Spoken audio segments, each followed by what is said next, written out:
Hello, welcome to a chit chat with Mir. This topic today will be about feeling lost, hence the title of the video. As I do more chit chat videos, I won't feel as nervous talking. Things will just come to me and I'll be able to talk without stumbling as much. But for now, I wrote everything out because I didn't want to miss anything. So you'll see me looking down at my notes a lot. Sorry, I do a lot of hand gestures. All right, let's get into it. So we go through a lot of seasons of feeling lost in our career, our relationships, friends, family. Just life isn't going the way that you want it to or expect it to. There's been points in my life where I don't know what I'm doing with my career. I feel lost in a friend group. I don't know if I belong, or I struggle with being content in life through challenging times. In this particular season, I'm going to be talking about feeling lost in my career. I have a lot of self-doubt right now, and anxieties, pressures are surrounding my whole career path. Last year, I was working as a full-time web designer at a tech company and also freelancing at the same time, so it was a lot. I felt very burnt out, and my mental health was not doing very well either. Before this point of feeling burnt out, I didn't know what it felt like. I never understood why people felt burnt out at work, and I finally understood. Not to say that I never felt a little bit burnt out. I did in university where I would pull all-nighters and just be working on assignments and studying all day, but I felt like it was a bit different, a different kind of burnout. At least in university, you get to see your friends after you do an exam or after you study, or you can study with people, but I felt so drained and exhausted, and I felt like work was just sucking the soul out of me. I felt like work was all there was. I just couldn't do it, especially because I had freelancing going on as well. That was my fault for taking on too much. I thought that I could, but I really couldn't. I had to listen to my body, and my body said, no, Mir, you can't take all these on freelancing and you're full-time. I always thought having side hustles and keeping busy was the way to go, until obviously I reached 100% of my capacity and just couldn't do it anymore. I felt guilty because I wasn't spending as much time with my family, my dog. She was just a puppy when I got her back then, and making time for my mental and physical health.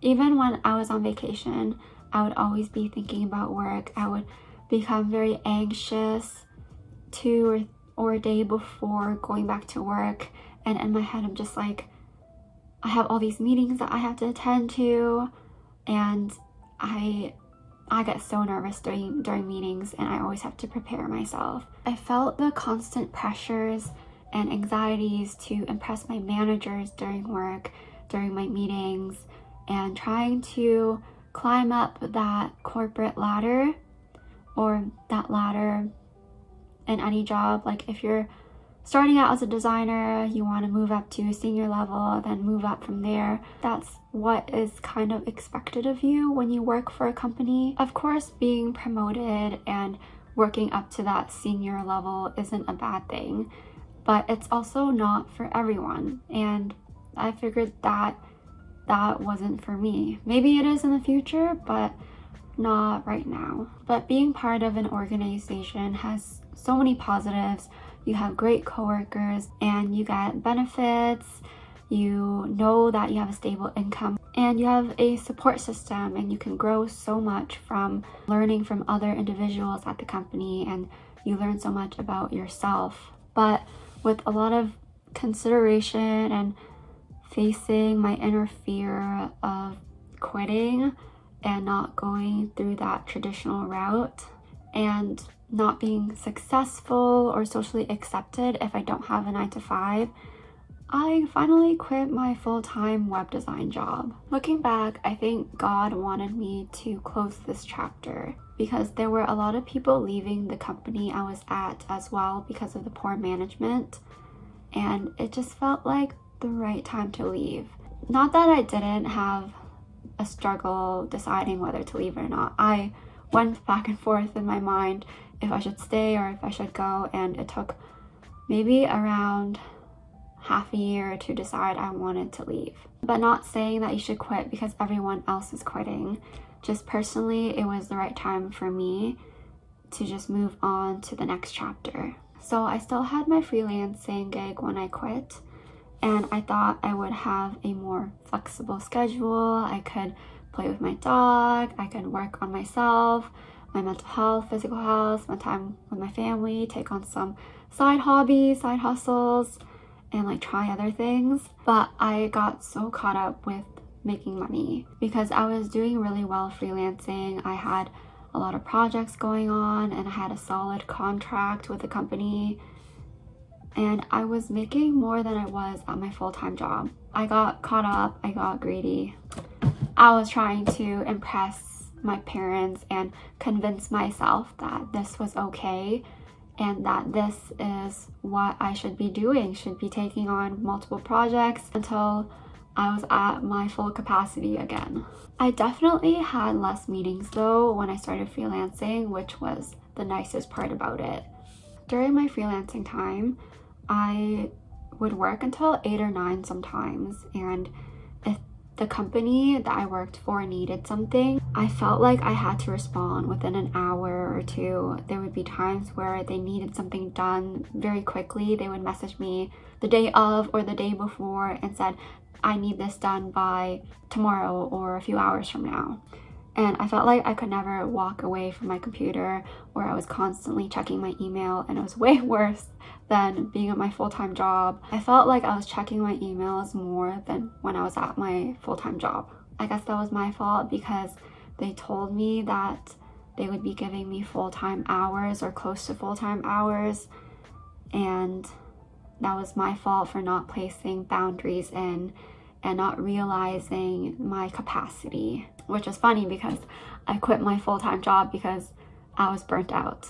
And I guess I needed to learn my lesson the second time around. I guess that's what happens when you're a people pleaser and you don't want to disappoint people and you say yes to every project.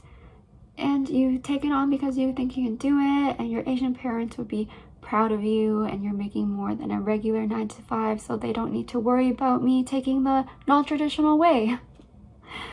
I think 8 months of working for them, I finally had the courage to tell them my mental health was not doing well and I'm at my full capacity. I can't take on any more projects and I can only work a few hours per month. Even though I felt guilty that I said this to them because I knew I was their only designer. And I felt like my mental health wasn't a valid reason because everyone at that company worked many hours and they worked overtime. It felt like a silly excuse at the time. But I knew if I did not tell them, I would be very, very burnt out more than ever. So a few months go by and I was mentally doing better, which is so good. Then I think around May, they said they didn't need my services anymore. I was kind of relieved to have a break from work and have time to figure out my life, spend time with my little puppy, and spend time with my parents, and not worry about deadlines or the anxieties and pressures of impressing people with my work. I decided to stand up because my back was hurting from sitting. Anyways, continuing with the story, I actually took a longer break than intended. Summer had just started and I was just in that chill mindset where didn't want to do anything, just wanted to be outside, enjoy the nice weather, enjoy summer. I wanted to try different things like KDP Amazon or drop shipping, making TikToks, drawing, painting, or just other side hustles. I was trying to look for work that I enjoyed doing and for financial success as well. because at this point of time, I didn't have any income. I know that I'm very privileged to be able to explore different options and figure out what I enjoy doing because I still live with my parents, and I'm very, very grateful to be able to do this. I'm not gonna lie, I did procrastinate a lot during the summer. I did end up doing all the side hustles I wanted to do, but I never followed through long enough to be able to see results. I was scared of wasting a couple weeks or months and ultimately failing. It was also tough not getting caught up in the finances while pursuing something that I enjoy because of the pressures and expectations of society and my parents of having something stable. I kind of gave up on doing and pursuing all these side hustles and finding what I enjoy and just rested and chilled for the rest of the summer. There's nothing wrong with chilling or taking a break. We all need that reset in life, but I felt guilty for indulging in fun and taking a break because my parents were immigrants and have always worked really hard to support their family. And here I am getting to experience the things that my parents would have never been able to experience. They were always hustling and providing and surviving in this world. Fast forward to September, I watched this YouTuber named Katie Yu. I was inspired to create content. I tried YouTube briefly in university and also TikTok and Instagram during the pandemic, but I always gave up. I told myself if I don't do this now, I will regret it later. And if I were to apply to jobs, I would give 120% of my effort to land a job.